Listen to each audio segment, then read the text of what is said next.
Ladies and gentlemen, welcome back to the second hour of 8-Bits. Thanks for joining us here on this lovely Sunday afternoon edition. Normally, JP and I would be out mowing lawns, but we decided today to, I don't know. Isn't that what you do on Sunday? On Sunday? Why can't I hear you? I don't understand why I can't. Oh, I don't mow lawn. No. There you go. You don't? Not occur. Okay. Nope. Okay. Nope. Yeah, I don't either. Sundays are cheat days, so it's usually me just like gorging on food all day. Oh. Every day is going into a food coma. Right about now, actually, is when the first one hits. I'll have another one around 4, and then another one around 8, and then I watch The Leftovers from 9 to 10. I haven't watched episode 2 yet. Yeah, I expect that. You want to know? So before we get into our gaming news, I admittedly, people were like, "You didn't stream as much as you normally stream on Saturday, Wheat," and it's like, yeah, I made the mistake of starting Fargo at like 8 in the morning, and then realizing how fucking amazing the series is. I still haven't started watching it. I've got 2 left, so. It's incredible, JP. It's so fucking good, and there's so many good people in it, and Bob Odenkirk in it makes me so excited for Better Call Saul, the Breaking Bad spinoff. Man, he's so fucking good, dude. God, he's so good. It's fantastic. Yeah, Leftovers is depressing as fuck. It's depressing as shit, but it's also like. You know, generally people will be like, God, that show is so fucking weird. And we're like 2 seasons in. We're 2 episodes into this show, and people are like, did you see that fucking second? That episode was fucking, this show is so fucking weird. What? I can't wait. I can't wait, dude. Because, like, it starts, basically it starts dealing with the main characters. Like, he starts questioning if he's going insane. Yeah. And you're just like, this show is fucking bananas. Like, it's all over the place. It is all over the place, and none of it makes fucking any sense. But I'm still going to keep watching it. So yeah, that's my Sundays. You know, and you know what? Food, watch Leftovers and be depressed. One final TV thing, and then we can talk about gaming news. I just want to give a fuck you to Glee, man. Just for the record, Glee, your season finale. Still watching it? Your season finale this season, yo, it fucking sucked balls. Really? Yo, it was terrible. What the fuck are you to just kill the show? Really? Kill the fucking show already. Glee. Yeah. The last episode of that I watched was the one where I think it was the one where they did like a tribute to Corey, the guy the quarterback. Episode 3, season 6. Yeah. Are we in season 7 or season 6? No, season 6. It was the same season. Yeah, so much shit happened. Yeah. I watched that. And then I haven't watched any others. Only because I had watched like 4 seasons every week. So people give Glee a bad name, and I'll tell you what, dude, like rarely a show that can make me fucking laugh out loud several times. And like, I like the singing, but dude, the characters in that show are fucking hilarious. They're pretty good. They're pretty good. So anyway, let's talk about gaming news. Go back to it. What So there, I mean, it's been 2 weeks, and there's been like a lot of stuff that's happened, but apparently Tekken 7 was leaked, that it's using the Unreal 4 engine. Yeah. And I was like trying to find the video that was leaked, and all it does is link me to an IGN special announcement. Yeah, I watched that too, which doesn't even show that much in terms of gameplay. Is that going to be shown at EVO or something? Is that one of the big... You know, I wonder, because IGN... I bet you it's shown tonight. Yeah. Well, they even said it. Actually, when I looked at the Jamatsu page, it says right here... let me find it exactly.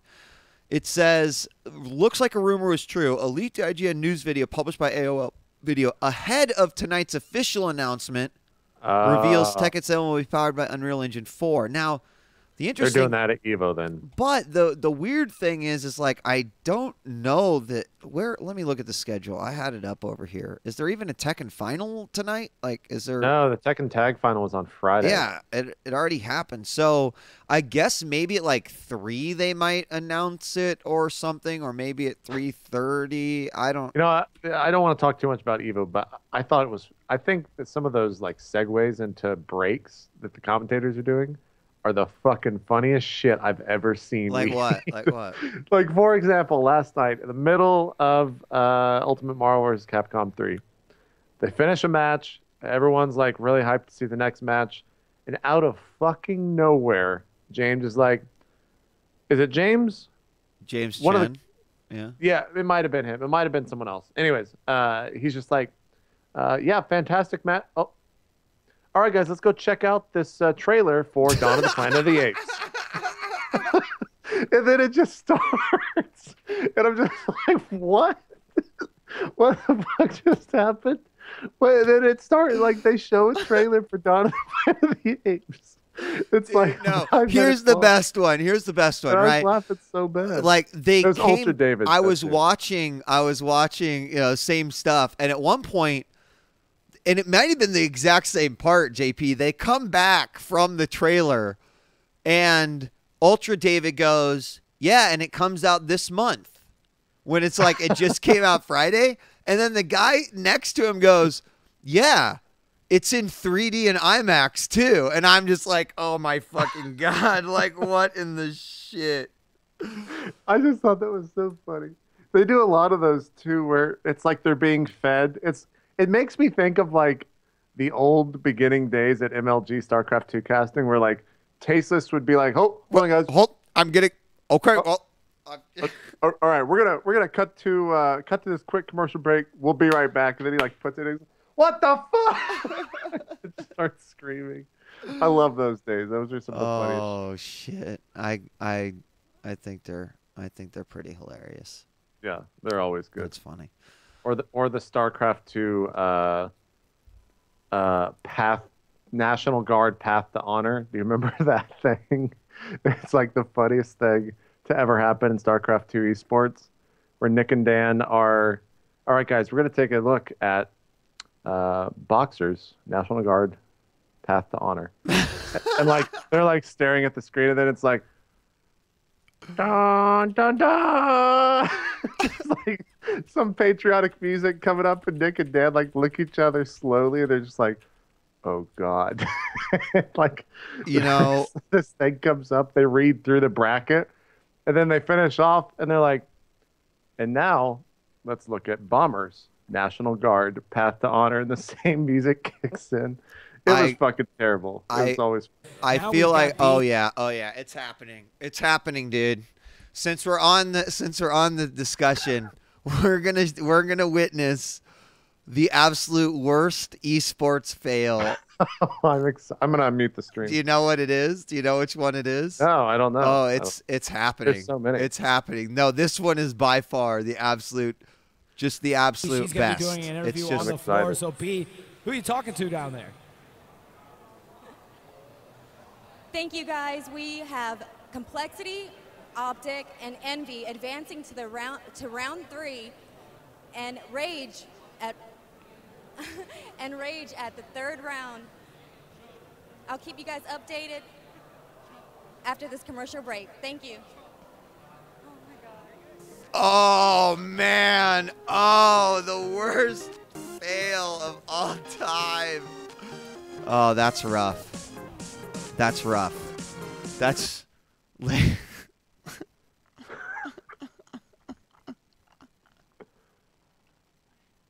Oh, oh man! I just feel sorry for that. I feel sorry for You know, this is why if you're ever gonna do something like that, you practice, you do rehearsals. You know, it might seem like it's really easy to do, but then suddenly it's kind of hard. So sorry, B. In my heart, you have the #1 worst esports fail. God, I think MLG deleted the VODs of Nick and Dan doing the National Guard Path to Honor. Oh, it's still one of the funniest fucking things I've ever seen. Anyways, sorry about the tangent, guys. What the hell how do we even get on that anyway? I don't know.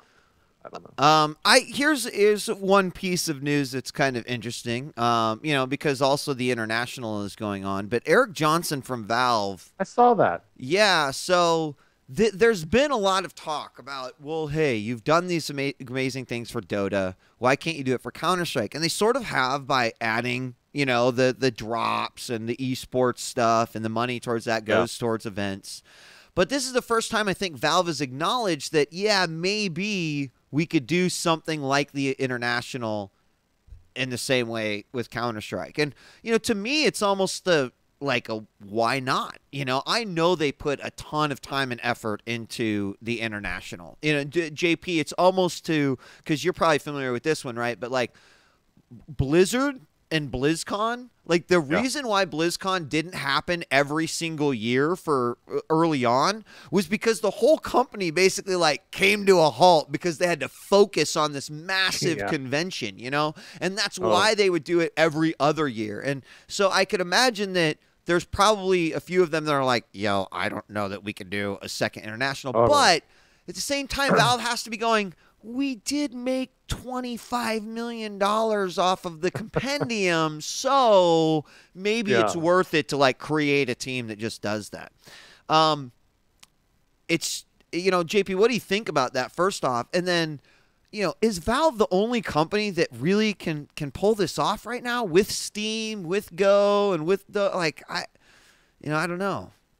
Yeah, I don't know. Valve has always been the exception to almost any rule in the gaming world. It's a little bit crazy to think about. They have the biggest platform in the world when it comes to digital games with Steam. And then on their own platform, they have the top 3 games that are being played.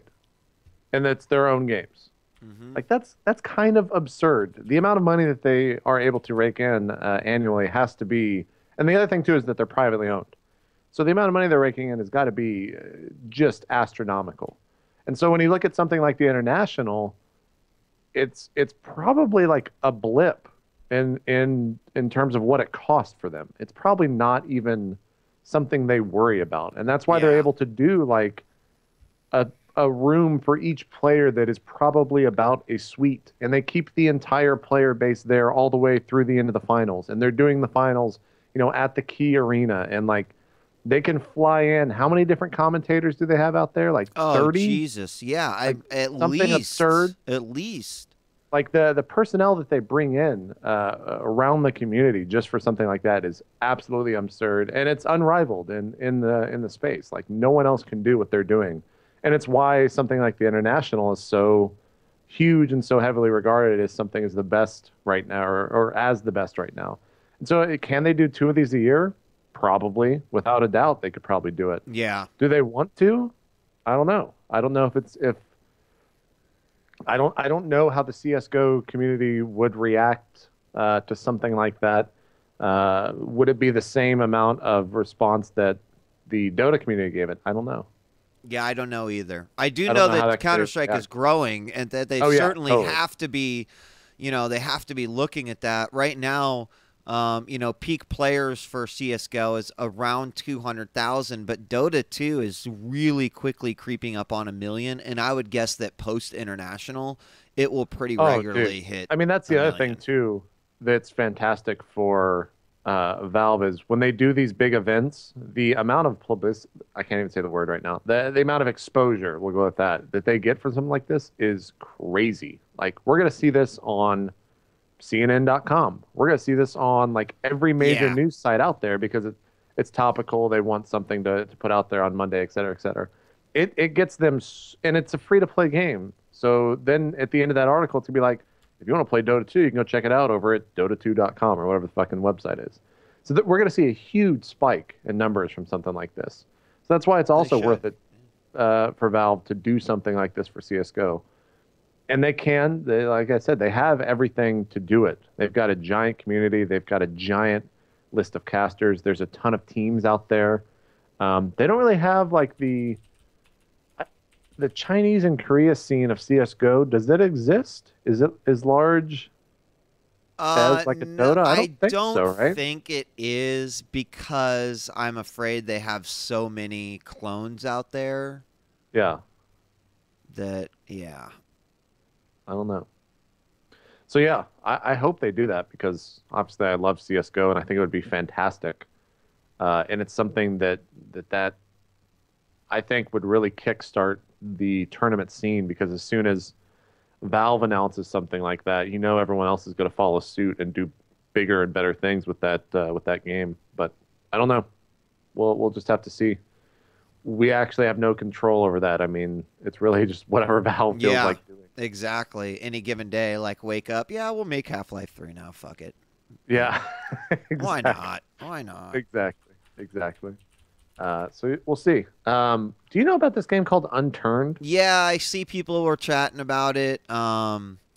It's like I know that it exists, and I've seen like I think Lyric was playing it and gets like 20,000 views or something. Like even when International and EVO are going on, it looks like a Minecraft DayZ.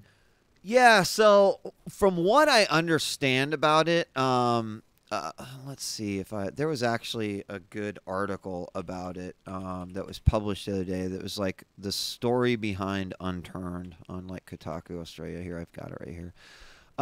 So what's interesting about this game is that, you know, you've heard me talk about Roblox before. And I'm telling you guys that this is the fucking biggest game that none of you have ever heard of, because they have a shitload of players and creators that are making content. And from what I understand, like, this is originally a Roblox game that this kid, this 16-year-old kid, was like, yo, I'm going to turn this into like the game I want it to be. Which is kind of crazy. Yeah. The game is inspired by a Roblox game called Dead Zone. Yeah. So Dead Zone's wiki says that Unturned is made by the same developer as Dead Zone, and then Unturned was originally even called Dead Zone 2. But I mean, like, the Roblox is doing amazing things, but that is what it's supposed to do, JP. It's supposed to inspire these young creators to be able to, you know, I think the language they use is like LUA or LAU or something like that. I apologize because I'm an idiot about it. But I mean, it's easy enough that someone can get started with it, but it's complex enough that someone could then go on and make a game like this. It's kind of crazy if a 16-year-old made this game because, like, apparently it's really good and a lot of people are enjoying it right now. Like, I might jump into this week. It's free to play. Yeah. Maybe we'll have to hop in. I'll give it a shot with you. So I bet you mini-wheat's all over this as well. Oh, he's probably into it. Yeah. Yeah. So I understand that it's still a little rough around the edges, but dude, 50,000 people are playing it right now. So it's going to blow up. I mean, it already is blowing up, but it's nuts. It's nuts to think about. So it is LUA. It's the same language that WoW uses for add-ons. Yes. People are saying. Exactly. So, yeah. So anyway, it's free to play. Kind of a genius, though, if he made that all by himself. Well, kid geniuses, man. Genius mentality right there. That's pretty awesome. Some other, I guess, kind of macro-ish news. We had Cliffy B announce his new studio last week and his new game, whatever that is. You're not a fan? Dude, I'm not. You know what? I'm going to... Did you see his comments on esports? It was actually pretty good. You know what? Let's talk about his comments on esports when I know they really would have mattered. Like, I'm going to be that salty bitch. I'm okay with that. I feel like Cliffy B is jumping on the fucking money train right now. And I'm a little upset because he made comments on esports about how it's just a fad and it's cute and, like, no, it'll never be anything big. And now he's just kind of, and hey, I mean, I've said wrong shit before, and I've owned up to it. I was the guy that was like, yo, Dota's never going to go anywhere because it's an add-on to Warcraft 3. And then the moment that Dota 2 comes out and it's standalone, it fucking blows up and everything's amazing. You know, I love being wrong in that regard. But, yo, Cliffy B for legit real shit on esports. Like, he really totally shit on esports. So forgive me if I'm a little apprehensive about Cliffy B and his fucking miraculously awesome return to esports. I'm not even convinced he can still make a good fucking game, JP, so let's see it. Like, I don't think the focus of this game is esports at all. Did you see his comment about esports from the AMA? No. It was actually a brilliant comment. He basically said, like, you can't focus or make a game for esports. Anyone that's doing that is lying to themselves. You make a great game and you hope to God that it's got a good community, and then hopefully you hope that you can attain the pinnacle of everything where people want to play it competitively. So it's like, it's a smart, I mean, that's what it is. It's a smart comment, but let me get the actual direct quote. My retort to that comment, JP, would be like, well, what about the innovation in gaming? Like, don't people have to be making those games? Don't we need successes and failures in that area? Because look at the amount of multiplayer gaming that we have today. Look at the way that games are being played and how that is changing. And yes, multiplayer competitive aspects of that are absolutely a focal point for many developers these days. So, you know, if he was to say that to someone like, you know, S2 Games, who is completely happy with their success not being League of Legends. Okay, let me, I completely butchered it. Someone asked, are you interested in Blue Streak being an esport at all? His response is, of course, but you can't just make an esports. It's like trying to force a meme. It doesn't work. Okay, yes. Okay. You make an airtight game first with a rock solid community, and maybe, just maybe, you can make that leap.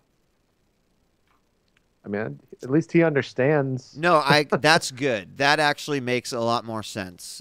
You can't expect anything to happen in that regard. But you would hope that the community picks it up. So, look, Cliffy, I hope you make an awesome game. I hope you can still make awesome games. I hope that your eyes will be open to esports and you'll be jumping in, and that one day I will hear you say, you know, many moons ago, I kind of laughed and snickered at all this, but holy shit, now it's making me millions of dollars, and I'm gonna appreciate it. So, there you go. So, yeah, Boss Key is the name of it. We haven't even gotten to that yet. He's making a free to play. Is it arena focus? Is that what he said?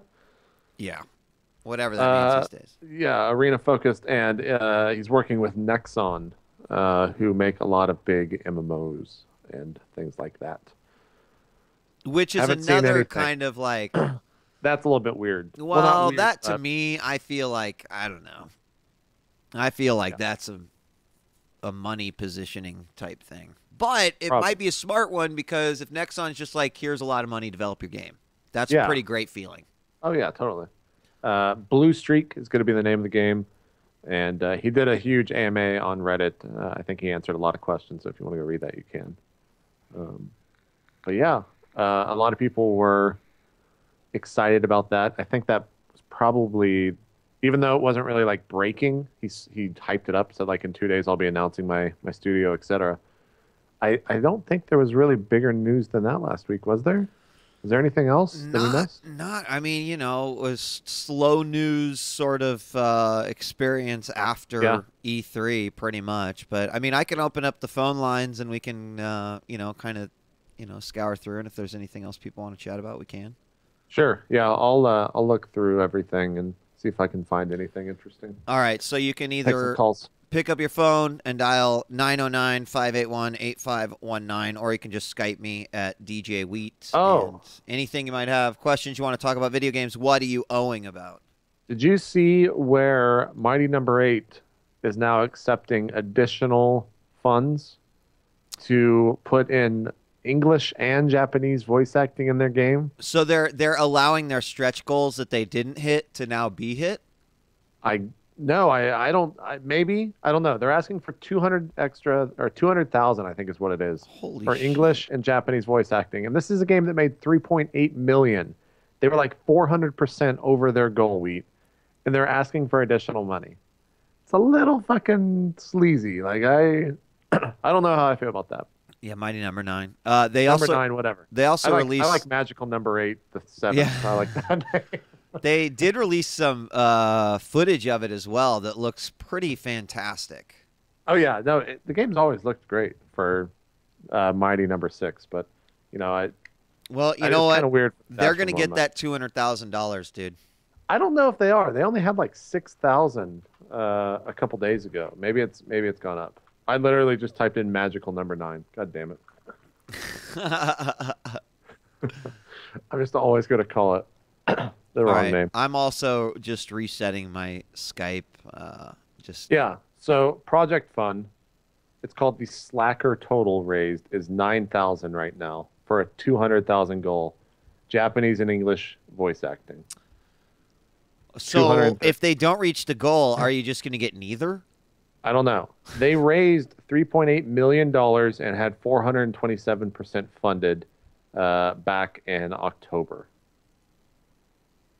And these are their stretch goals. They have the first stretch goal of Japanese and English voice acting, and then they have stuff after that. So, I mean, are you like you?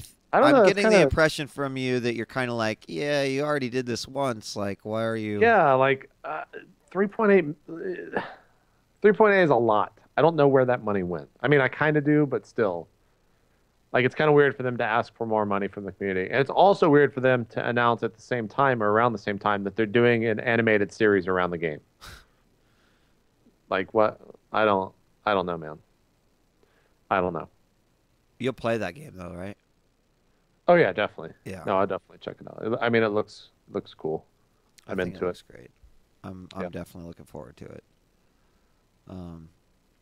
The other thing, did you see that article about the PS4 just not really doing so hot in Japan? Well, I mean, I guess any console not really doing so hot in Japan. Yeah, I mean, I've kind of what did the article say? I did not see the article. The article is basically like, yo, why, right? Why, where the PlayStation has traditionally been the go-to console for Japan, like why is this a different case?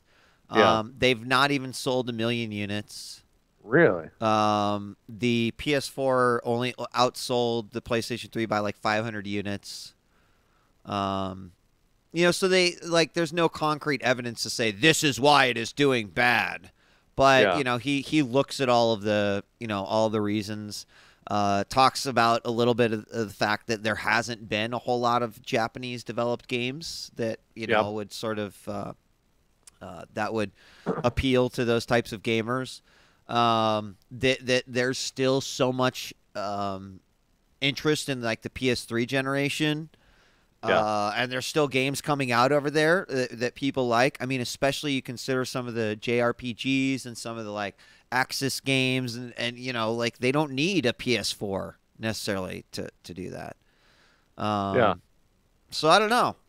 I mean, it is kind of crazy to think that like the quote-unquote current gen, which is people refer to as the next gen, has pretty much established itself and is starting to find leaders in North America. But at the same time, like PC gaming is really on its heels as well. I don't know, man. Yeah, from my understanding of the state of gaming over in Japan as of like a year ago was that console gaming, PC gaming, even to a lesser degree, was viewed as like the nerdy thing, right? And this even goes as far to say like handhelds and like Vitas and 3DSs. Like it was those people were kind of thrown out as being like the cool thing, and the thing now is mobile gaming, and I think that scene over there is just like it's huge, fucking bananas large, like the biggest thing in the world for Japan right now. And I think we're just gonna see more of that. Like that world of Japan is just getting further away from these set-top boxes and devices. They don't want that type of stuff. It's just not what they're into. I think that's why I see a lot of Japanese devs making stuff for like Western audiences now. Like Bayonetta, for example, perfect example. Right. Like that's definitely focusing on the Western audience. I would agree with that as well. I mean, it's it's funny because, you know, it's not like the One is doing great and the Wii U is still kind of hit and miss over there, but yeah. And then, of course... Biggest thing in the world in Japan. Yes, I did say that. There was the follow-up article that was like, the future of the PS Vita remains unclear, which makes me sad because when I play a game like... But people have been saying that for like years. They have been. The Vita's always just been some weird outlier that people are like, "What? I bought this. I don't like." I'm just very saying, I bought this. I don't know why. I got like hyped before the PS4 came out, and now I'm just kind of like, why do I have this thing? Piece of shit. Yeah. Well, it's not even that. Like, it's a good device. It's just there's no games. There's never been any games to play on it. It's like a PS4 remote play and whatever they release for free on PlayStation Plus. I mean, yeah. It is so flopped. Yeah, I don't know. I do want to give a shout out to the guy that just won BlazBlue at Evo. Are you watching this? I've just scanned over, but he's like crying, on the stage just crying right now. Like, this is an amazing moment right now for Evo. This is what this shit's about to me. But yeah, huge congrats. I don't even know your name. But he came back from losers, I think. Yeah, he plays Lychee. That's all I know. Congrats to him. Anyway, sorry about that. They've got it in 3D and IMAX, JP. Wait, what? Sorry, it went back to the commentators and then the whole Planet of the Apes thing. I thought you were going to throw it to Planet of the Apes again. Yeah. Anyway. That's awesome. So wait, what's next then? Killer Instinct. Oh, that might be... Man, I might just cancel Divinity with... I'm sorry, Maggie, but like Evo comes around once a year. Well, when you guys are going to play at 7 Eastern, right? When is the tournament supposed to be over? It won't be over. Like, these are all... Yeah, I want to watch like every single one, though. The top 8s are always so interesting. So I think around 2:30 is when you... No, I'm sorry. 3:30 is when you really want to start watching, which is... Shit, I think that's right when we're supposed to start. Oh, I thought you weren't playing till 7. Yeah, I didn't talk to her. We'll figure it out. Oh, okay. I'm trying to see if there's any other big news that's come out. No one wants to call in today either. That's totally fine. We can just have a short second segment. Mortal Kombat revealed Raiden. Did you see that? I think that was actually at Evo. Did you see the Mortal Kombat? I don't know that I'm really excited for this. Really? Yeah. I don't know, man. Why is my interest in Mortal Kombat games fallen off when I used to love to play them? I don't know. Probably because they've made a lot of the same games that are basically Mortal Kombat with different IPs. I personally feel like it was 3D fighters. Because once I played Tekken, just, I think I fell out of love with games like Mortal Kombat and even Third Strike. Yeah. I liked the 3D Soul Calibur, Tekken. I like those fighters. I just wondering if that, for me personally, that might be it. Neversoft bids farewell. They closed down the Tony Hawk studio. Oh, yeah. That was actually a little sad. Yeah, I mean, it's always a little bit sad when a dev house closes down. I remember some of the old Tony Hawk games being like some of the fucking best games ever. I mean, how many times have I restarted some of those stages just to... Oh, yeah, just to get the best intro trick. Yeah, exactly. And they closed their office by burning their old logo. Yeah. I think that's perfect. A little... Well, is it perfect or is it weird? I think it's perfect. Yeah, we made all this great games. Let's shoot arrows in it and then burn it. Fuck this old logo. I hated this thing the entire time. I don't know. Too bad we're probably never going to have another awesome game like Tony Hawk Pro Skater ever again. Yeah, probably not. It's kind of come and gone. If they would just go back to simplicity, dude. Yeah. It's like we were talking about with Shovel Knight, The last one they had that weird like motion controlled game. The one that you actually stood on the board. You actually stood on the board that came with the game. Fucking dumb. Like, who actually felt like that was going to go somewhere? Yeah. God damn it.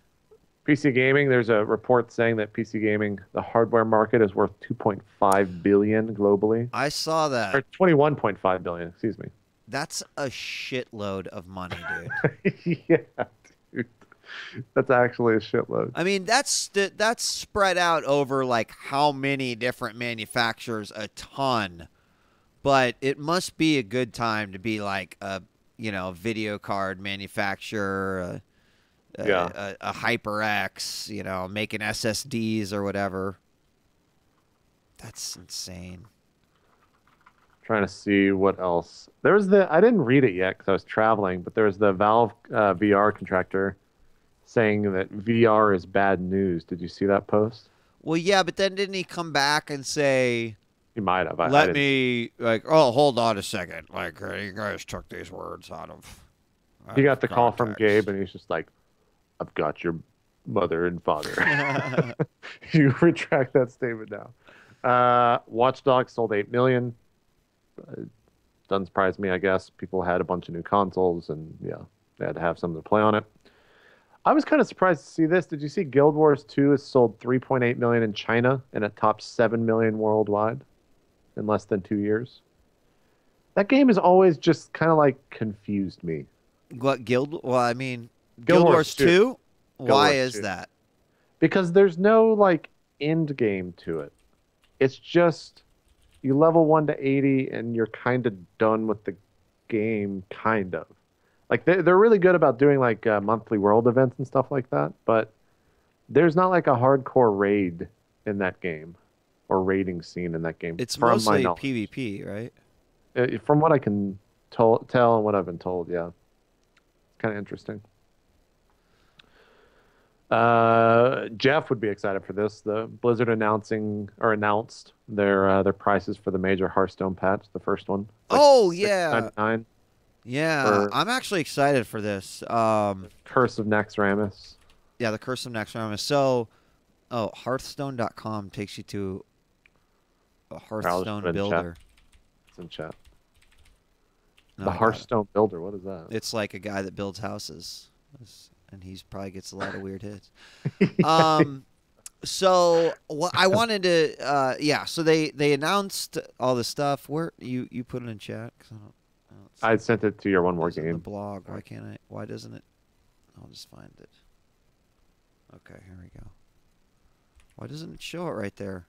What the hell, man? What, bro? There it is. So they're going to release the wings not all at once. Oh. Which is kind of this is like the most interesting thing about it to me, because you won't the way that will work, JP, is that the cards for Curse of Naxxramas won't all come out until the final wing is open, because based off of the wings that you beat, that's how you earn your cards. So it seems odd to me that they are introducing cards that inevitably all have synergy together, but you won't have that synergy until you have all the cards. I mean, not to say there won't be some synergy. So is this a brilliant way to keep a fresh metagame for at least 6 weeks, or is this actually a short-sighted approach to what this could do to the game overall? You know what I mean? Yeah. I don't know. I guess it's one of those things where I guess we just have to kind of wait and see what happens. I don't know. I don't know enough about that community and how that'll take effect. Yeah, it's just like so if you have these like 5 new cards, you get what I think they said 30 cards. So if they say there's 6 wings, let's just say there's 5 cards. So it means that there'll be 5 cards introduced into play like every week, or assuming that 1 wing comes out every week, it could be 2 week. Yeah. It does say 1 wing a week schedule, but we'll see. I don't know. So some are saying it's to give time for free-to-play people to make gold buy it, which I can understand, but at the same time, I don't know. I look forward to asking Jeff that question. Is Hearthstone still growing by your estimation? Man, I mean, JP, even when I still play it, it never takes longer than 20 seconds to find a match. I never see the same name twice. I feel like there's, more and more people playing Hearthstone. I look at their subreddit, and it's growing. The BattleNet site of it grows. People are really excited for this. I have to feel like, it's growing, especially, like, think about what's going to happen when it hits Android. Think about what happened when it hits iOS. Like, it hasn't even reached its full potential yet. It's true. And plus, BlizzCon, I think, is probably going to focus. I think they've already said they're going to focus on Hearthstone. I mean, that's the biggest IP they have right now at this point. Although, I think WoW probably still pays most of the bills, even though it's dwarfed in comparison to what it used to be. But it's still the #1 MMO in the world. Like, there's no doubt about that. I still have that new expansion coming. We didn't even talk about this, and it's only because I could not give any fucks about it. Gearbox announced their new IP, Battleborn. Did you see this? No. Battle. We were talking about like a cash grab. I think this is like the definitive cash grab. It's a next-gen hero shooter, is what they're calling it. Brought to you by the people from the Borderlands franchise. They only have a trailer out, but it is basically a MOBA. No, it's only CG from what I can tell, but it's basically a MOBA. Like, it is a choose from. They say choose from a myriad of powerful heroes, yes, and fight together alongside your friends in an intense cooperative campaign, or battle against them in a fast-paced competitive multiplayer match. So yeah, we need another one, I guess. 2K jumps in. I wonder when we'll stop seeing that. Probably never. Like, it's such a not easy, but it's such a smart thing to do, to just throw IPs in there, whether they're old or new. I mean, every time this happens, JP, I have to think back to having that discussion with S2 Games, and I asked them, like, what. When I first got to see Strife, I asked them, what is your aspirations for this game? You know? And they said, we will be happy if it matches the success of Han. And knowing what I know about Han, there's like a few 100,000 people that play the game. Obviously nowhere near the size of Dota, nowhere near the size of League. But it has enough of a community that sustains itself and is popular enough that they're okay creating games that way. So I have to feel that in some regards, a lot of these companies are like, if we are successful, even getting a small percentage of that, then it was worth it. Yeah. But it's so like every fucking company is doing it, and I can't fault them because they're going to make a lot of money from all of these games. I know, but still, yeah. I mean, you guys, you don't realize, like, Han, by your estimation, may not be a successful MOBA. You may look at that and go, well, that's definitely not on my list of successful MOBAs. But the fact of the matter is that it's made money for S2. It hasn't made League money. It hasn't made Dota money. But they've been able to create another game as a result of that game. And now that's that success. Huge. They have like a World Series, or they have like a giant tournament structure for. They do. Again, not that big, but they have a community. People are playing it, and they can sustain their business off of that. Yeah. That's what I think some of these companies are looking to do. Yep. Some of the other stuff. Yeah. Sorry, I didn't mean to cut you off. No, that's all I have to say about that. I find it intriguing. But I don't think people should necessarily like shit on a game. Just like there are reasons why they do this, So I'm gonna intro this only because I want people to go watch it because I think it's really good. But when was the last time, Wheat, you have gone to GameSpot.com looking for content? Might have been never. It's been a long fucking time or never, right? Right. So they did some pieces. They've started some new stuff. I think Danny O'Dwyer is probably the force behind a lot of this, but they've been doing stuff on No Man's Sky. They have something where they're going to be doing every month called The Next Big Game. And it was a 4-part video series detailing a lot of stuff about No Man's Sky. A lot of it was old news, but there's some new stuff in there as well. And honestly, it's probably some of the best content I've seen really in video games in a very long time. A very long time. It is super well done. I was not expecting those words to come out of your mouth, actually. Yeah, it is very like documentary based, but it is incredibly well done. I'm trying to find it, but I'm having a hard time. It used to be on their front page. It might be under videos. I was looking at something else. I bet if I just looked up No Man's Sky. Top of the page in the middle, according to chat. Oh yeah, the next big game at the very top. Like if you scroll all the way up to the top, it's in the very center. You see it yet? No. It just says the next big game. Scroll all the way to the top of the page. I'm all the way at the top of the page. And then look in the header in the center. Oh, I'm an idiot. Okay. Yeah. It's a little bit weird, but it's a little bit hard to navigate the internet, djWHEAT. Well, I mean, that's a weird spot for me. I see. So they had these unlocked. The story, how can a tiny team create the game? Talk a little bit about it. Billions of worlds. Sweet. Yeah. How long is each one?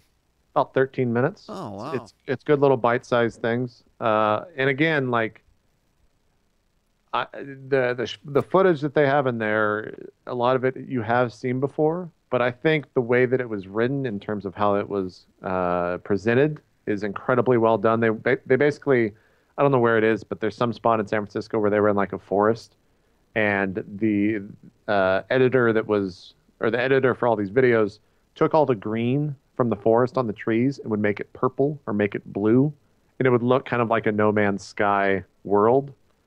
And so it's kind of a gimmicky thing, but it still looks really cool.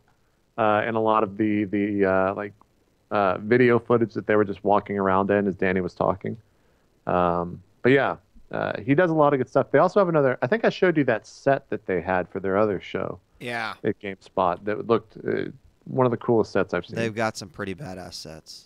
Yeah, but they're also just a gigantic. They've got that CBS money, so they got that. They can do a lot of crazy stuff.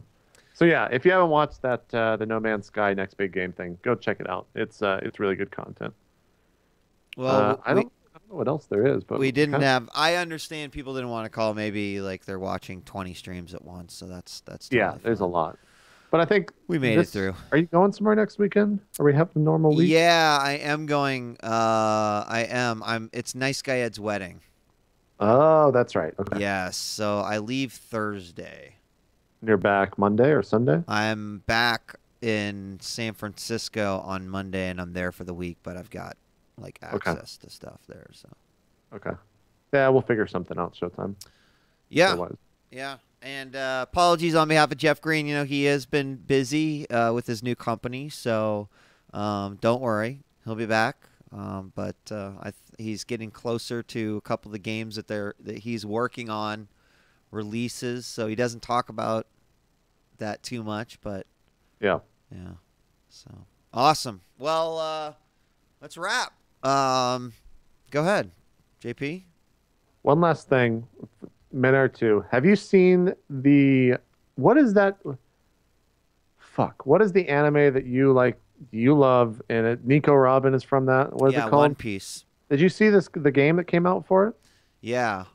But I can't play it. No, I can't. Because I'm not that far in the story. And I don't want it to. And even though people will be like, no, you can't split. It's like, no. Yeah. Okay. I don't want to. I know that's really fucking weird. No, I totally get it, man. I'd be the same way. So I just don't care about the story. I think I might play it. It looked. I watched the Giant Bomb quick look of it. It looked actually all right. Like it looked like it'd be an okay game to play. So I don't know. I mean, I want to get your thoughts on it. I think you would probably like it. I think that I think you'd probably like it. I mean, all the characters in One Piece are so awesome. So yeah, and that was the thing. The characters seem rather interesting, and I only saw like 3. Someone asked, "Is it really worth to start watching One Piece?" I gotta refresh. And I would say yes, but there's like a lot of different ways you can watch it, right? You can watch it without the fillers, which is, to me, a much more enjoyable experience. You could just read the manga. But it is one of the fucking most epic things you will read. And you will laugh, and you will cry, and you will be amazed, and you will be pissed, and you will be... Yeah. So, I'm pretty sure that One Piece was the first manga to actually make me shed a tear. Interesting. Yeah. Interesting. Yeah. All right, well, maybe I'll check that out.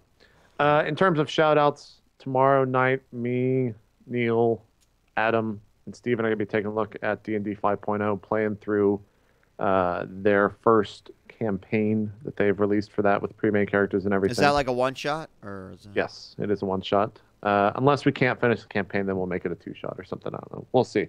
But that's tomorrow at 8 Eastern. Then Tuesday, we've got the second week of Swan Song, which I'm super excited for. That'll be at 8 Eastern as well, with myself, Wheat, Jeff, Steven, and, of course, Adam Coble, the DM. And then I think Thursday we'll be doing Vigil. R&D sometime this week, perhaps. I don't know. We'll see. Jesse's at Evo right now, so we can't really plan a show, only because we need him to let us know when we can actually do it. And I'll be streaming Monday through Friday, 3 o'clock Eastern, twitch.tv/itmeJP. Probably going to play more things than just Battle Royale this week. But apart from that, I've got that 40-minute H1Z1 interview. I'm going to be editing that. I've got a lot of editing to do in terms of...